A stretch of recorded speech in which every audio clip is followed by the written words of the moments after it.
நிகழ்ச்சியில் அடுத்து பேச்சு தொழுகை பற்றி அதனை வழங்குவதற்காக SA மஹதி அகமது. அஸ்ஸலாமு அலைக்கும் வரஹ்மத்துல்லாஹி வபரகாத்துஹு. அந்நியத்துக்குரியவர்களே, அல்லாஹ் எப்படி அவனுடைய அருளால் நாட்டத்தால் நாம் எல்லோரும் இங்கு ஒன்று சேர்த்தானோ அதேபோல் ஜன்னத்து ஃபிர்தௌஸிலும் சேர்ப்பானாக. ஆமீன் என பிரார்த்தித்தவனாக. தலைப்பிற்கு வரலாம் என நினைக்கின்றேன்.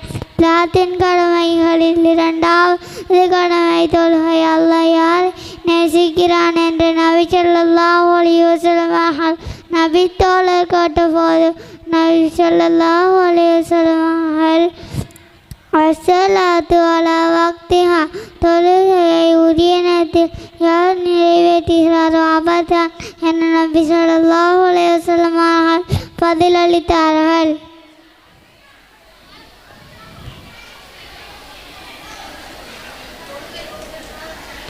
நாம் தினமும் 5 முறை அல்லாஹ்வை நேரில் சந்திக்கின்றோம். தொழுகை ஒருவருக்கு மன அமைதியை தருகின்றது, தவறுகளிலிருந்து தடுக்கின்றது. ஒழுக்க மேம்பாடு, கால கட்டுப்பாடு, உடல் நலம், சுகாதாரம் அனைத்திற்கும் நிவாரணியாக விளங்குகின்றது. இவை உலகளாவிய நன்மைகளாக கொள்ளலாம் என நபி ஸல்லல்லாஹு அலைஹி வஸல்லம் அவர்கள் கூறியுள்ளார்கள். அஸ்ஸலாத்து மிஃப்தாஹுல் ஜன்னத், தொழுகை சுவனத்தின் திறவுகோலாகும் என்று. மேலும் இஸ்லாத்தின் தூண். அது மட்டுமன்றி அனைத்து தவறுகளையும் தடுக்கும் ஆயுதம் தொழுகை.